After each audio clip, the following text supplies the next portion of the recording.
इस बच्चे की लाश जो है वो तकरीबन 7 दिन के बाद मिली। मेरी वो लड़ाई हो गई सर गाने के ऊपर, तो फिर मैंने उसको गला दबाया उसका, फिर वहाँ से मैंने उसको नीचे फेंक दिया सर। किसी माँ से पूछा जाए कि दुनिया में सबसे खूबसूरत चीज क्या है तो उसका जवाब होगा मेरे बच्चे। अगर बच्चा थोड़ी देर के लिए वालिदैन की आंखों से ओझल हो जाए तो वो बेचैन हो जाते हैं। ऐसे में अगर वो लापता हो जाए तो वालिदैन के दिल पर क्या गुजरती है, इसका अंदाजा लगाना कोई मुश्किल नहीं। पूरे मुल्क में इन दिनों बच्चों की अगवा और कत्ल के कई वाक़यात मंजर आम पर आ रहे हैं। वालिदैन खून के आंसू रो रहे हैं और हुकूमत उनके दुखों का मदावा नहीं कर पा रही, जो इंतहाई अफसोसनाक अमल है।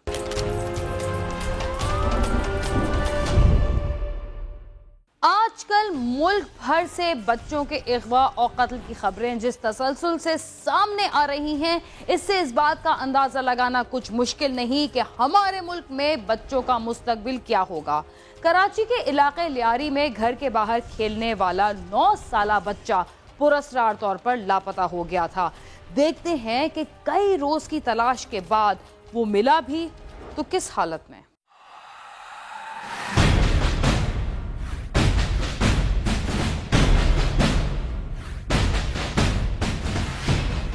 कराची में अगवा बराए तावान के केसेस अक्सर व बेशतर पेश आते रहते हैं और अगवा होने वाले शहरियों की अक्सरियत तावान देकर ही अपनी जान खुलासी कराती है और पुलिस सिर्फ कागजी कार्रवाई तक ही महदूद रह जाती है। और गुज़िश्ता कुछ अरसे से मुल्क भर में बच्चों के अगवा के वाक़यात में यकदम इजाफा देखने में आया था, जिसके बाद हुकूमती सतह पर भी इन वाक़यात के सद्देबाब के लिए इक़दामात उठाए गए। लेकिन चंद रोज बाद फिर वही सूरत हाल देखने में आई कि मुख्तलिफ इलाकों से बच्चे लापता होना शुरू हुए और पुलिस सिर्फ एंट्री दर्ज करके घर वालों को मुतमईन करती नजर आई। अगर ऐसा ना होता तो लियारी का 9 साला हनीफ इतनी बेदर्दी से कत्ल ना होता और उसकी लाश 7 रोज बाद बिल्डिंग के वीराने से ना मिलती। और मीडिया ने जब इस केस को हाईलाइट किया तो फिर पुलिस भी मुतहर्रिक हुई और कातिल भी गिरफ्तार हुए। नेपियर थाने के हुदूद में एक 9 साला बच्चा कत्ल हुआ, जिसको मीडिया ने बहुत ज़्यादा कवरेज दी। उससे एक बड़ी सनसनी एक क्रिएट हुई कि जी बच्चे कत्ल हो रहे हैं और बड़ा सेंसिटिव काम है, पुलिस शायद काम नहीं कर रही। लियारी के इलाके ईदगाह के करीब का रहायशी 9 साला हनीफ घर के पास खेलते हुए लापता हो गया था, जिसकी इत्तला उसके वालिदैन ने नेपियर थाने में दी, लेकिन बच्चे का कुछ मालूम ना हो सका। 7 रोज तक बच्चे के घर वाले उसकी हर जगह तलाश करते रहे और फिर घर की बिल्डिंग के पास से ताफुन उठने पर उस जगह से हनीफ की लाश मिली, जिसे बेदर्दी से कत्ल किया गया था। लाश मिलने के बाद पुलिस ने इस केस की तहकीकात का आगाज नए सिरे से किया और इलाके से चंद मशकूक अफराद को भी हिरासत में लिया और फिर पुलिस ने कातिल को भी गिरफ्तार कर लिया। इस बच्चे की लाश जो है वो तकरीबन 7 दिन के बाद मिली। मोहम्मद हसन वल अनवर भट्ट, ये मुलजिम हमने इसमें गिरफ्तार किया। बच्चे को कत्ल करने के बाद फ्लैट से नीचे फेंक दिया गया। लाश उसमें फ्लैट्स के अंदर जगह ऐसी बनी हुई थी कि वो लाश उसके अंदर फंस गई और जब वो बदबू आई तो पुलिस और लोगों ने जब आइडेंटिफाई किया तो उस अंधेरे पोर्शन में से लाश को निकाला गया और जब एक दफ़ा लाश मिली तो उसका ट्रेल चला और एक अंदाज़ा हुआ कि ये कहाँ पे हुआ होगा, कैसे हुआ होगा। फिर उसको बिल्डिंग को सर्च किया गया। बिल्डिंग को सर्च करने के बाद फिर मशकूक अफराद उठाए गए, इंट्रोगेट किया गया तो पुलिस इसमें अल्टीमेटली मुलजिम को गिरफ्तार करने में कामयाब हो गई और लाश के मिलने के 24 घंटे के अंदर मुलजिम हमने गिरफ्तार कर लिया।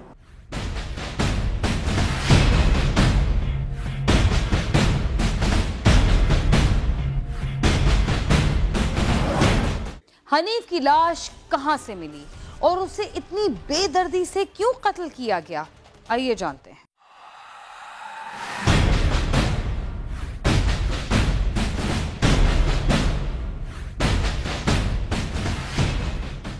कातिल कोई और नहीं, उसका पड़ोसी मोहम्मद हसन था। गिरफ्तार मुलजिम हसन ने दौरान तफ्तीश अपने जुर्म का एतराफ कर लिया। उसका कहना था कि हनीफ ने उससे गाना सुनने की फरमाइश की थी और वो उसे गाना सुनाने के लिए छत पर ले गया था और फिर वहाँ उसने बच्चे का गला घोंटकर उसे मार दिया और फिर उसकी लाश बिल्डिंग से नीचे फेंक दी थी।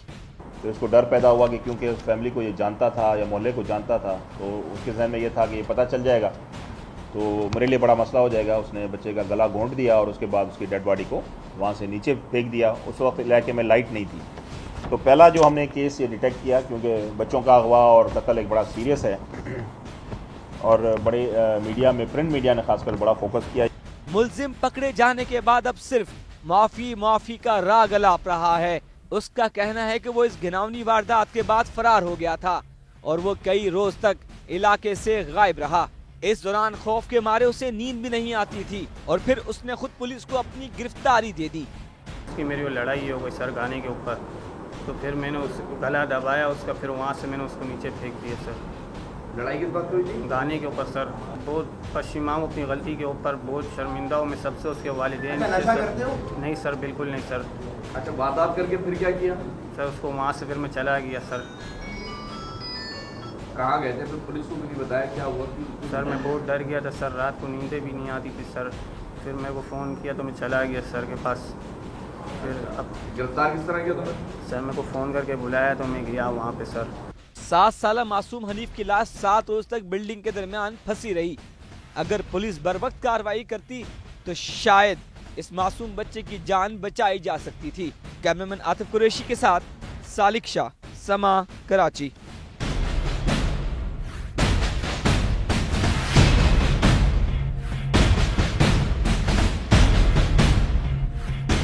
बच्चों के अगवा और कत्ल की वारदातों के बारे में सुनकर कभी कभी तो ऐसा लगता है जैसे हम इंसानों की दुनिया में नहीं बल्कि दरिंदों के दरमियान जिंदगी बसर कर रहे हैं। प्रोग्राम क्राइम सीन में वक्त हुआ एक मुख्तसर से वक्फे का। तब तक आप समा के साथ ही रहिए। बड़ा जालिम शख्स सी, उन्हें जबरदस्ती नहीं साड़ी बच्ची ना शादी की थी। खाई भी रहे।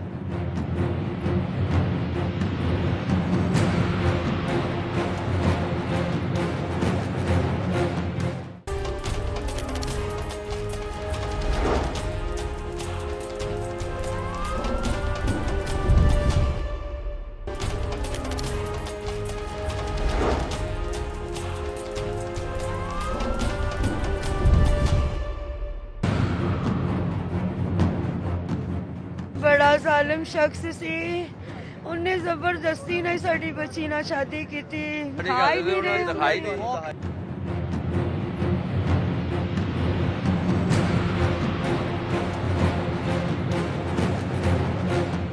प्रोग्राम क्राइम सीन में एक बार फिर खुशामदीद। टोबाटेक सिंह में डकैती की अनोखी वारदात पेश आई जिसे सुनकर लोग हैरान रह गए।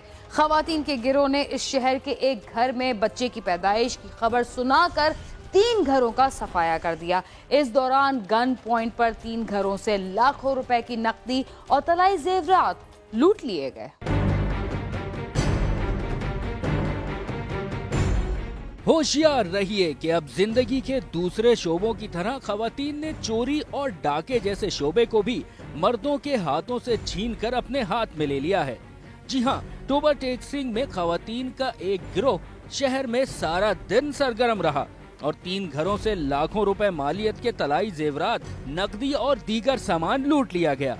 ऐनी शाहिदीन के मुताबिक 25 के करीब खवातीन का ये गिरोह बच्चे की पैदाइश की झूठी खबर सुनाकर राना निसार अहमद के घर में दाखिल हुआ और अहले खाना को गन पॉइंट पर यरगमाल बनाकर घर से 16 तोला तलाई जेवरात, नकदी और दीगर सामान लूटकर फरार हो गया।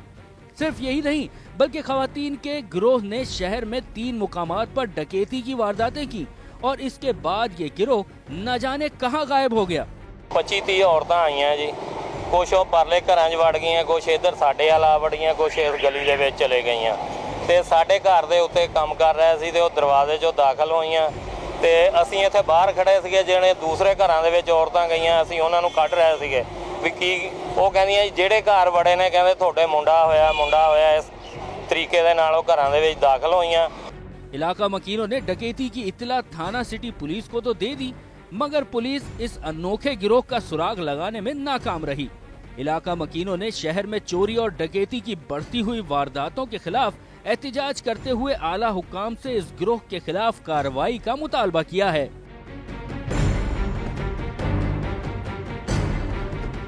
मियाँ बीवी में चाहे कितनी भी मोहब्बत क्यों ना हो, ये मोहब्बत उस वक्त दम तोड़ देती है जब घर का चूल्हा ठंडा हो। अगर खाविन निखट्टू हो, कोई कामकाज ना करे तो घर में झगड़े रोज का मामूल बन जाते हैं। सुंदस नामी लड़की को, जिसकी डोली 3 साल कबल बाबुल के अंगना से उठी और फिर बूढ़े बाप को उसका जनाजा उठाना पड़ा, सुंदस को पेश आने वाले अफसोसनाक और संगीन हालात की तफसीलात जानते हैं इस रिपोर्ट में।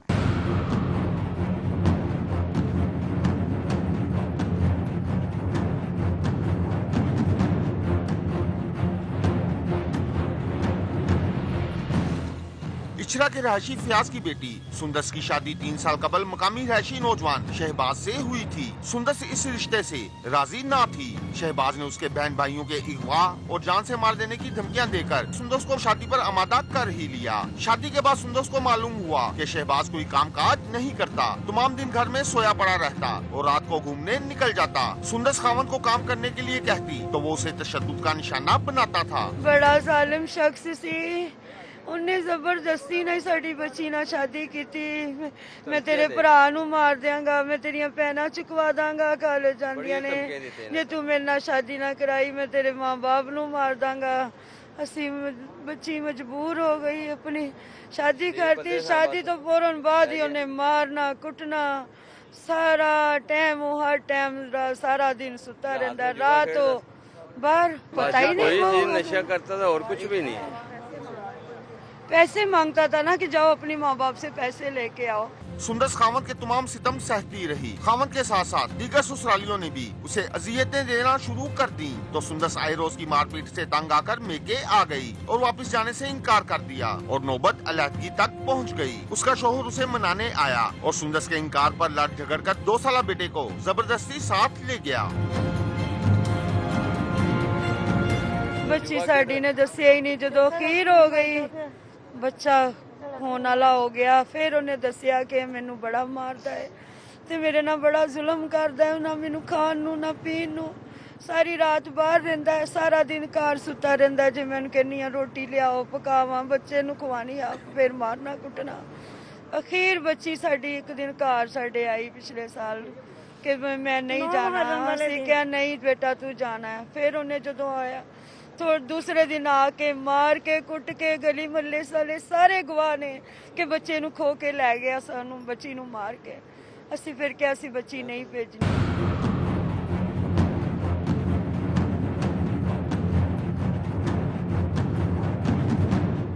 सुंदस के वालिदैन ने इरादा कर लिया था कि उसे अब ससुराल नहीं भेजा जाएगा, मगर पंचायत के फैसले पर वो मजबूर हो गए। आखिर इसका क्या नतीजा निकला, आइए जानते हैं।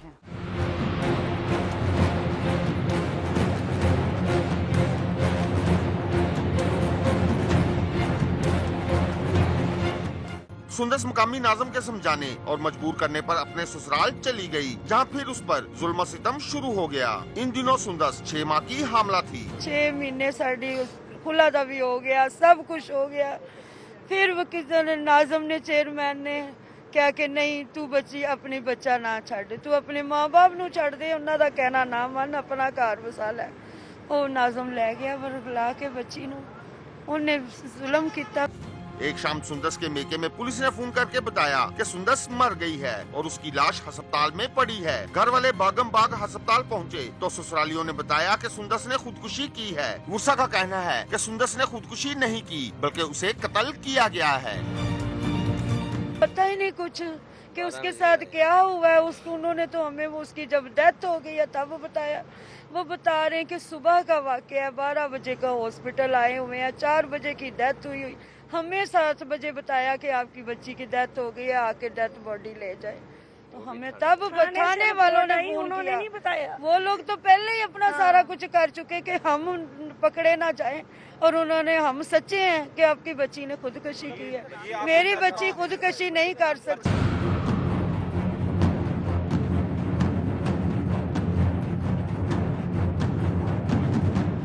सुंदस की हलाकत पर वुलसा कत्ल का मुकदमा दर्ज करवाने थाने पहुंचे, मगर पुलिस ने फौरी मुकदमा दर्ज न किया, जिसका नतीजा क्या निकला आइए जानते हैं।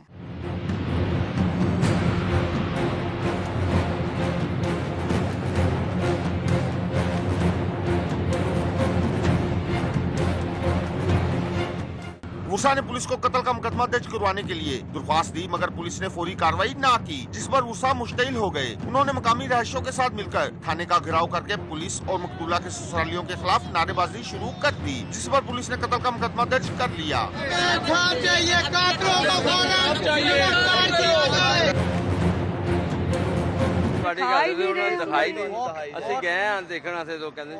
हमने 8 बजे का 15 को फोन कर रहे हैं कि आके हमें सिक्योरिटी दे, हमारे साथ अंदर जाए, हमारी बच्ची को दिखाए।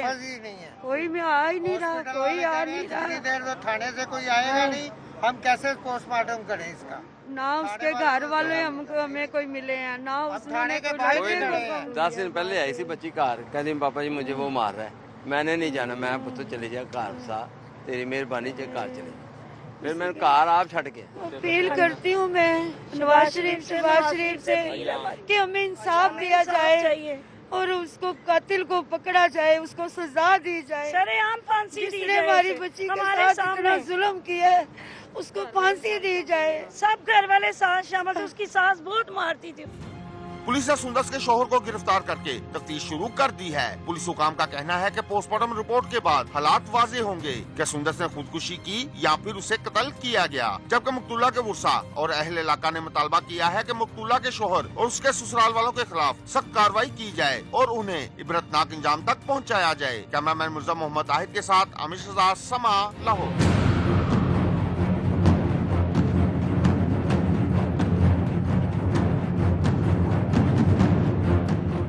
मियाँ बीवी के ताल्लुकात बहुत नाजुक होते हैं और इनमें उस वक्त दरार आ जाती है जब बगैर पसंद के माँ बाप उन्हें जबरदस्ती एक दूसरे के साथ बांधते हैं। यकीनन उसके बाद जिंदगी की गाड़ी किसी सूरत में रवादवा नहीं रह सकती। इसके साथ ही क्राइम सीन अपने इख्तिताम को पहुंचता है। अगर आप हमसे रब्ता करना चाहते हैं तो हमारा पता है cs@sama.tv। इसके अलावा फेसबुक और ट्विटर पर भी हमसे रब्ता कर सकते हैं। बीना खान और क्राइम सीन की टीम को इजाजत दीजिए और देखते रहिए समा।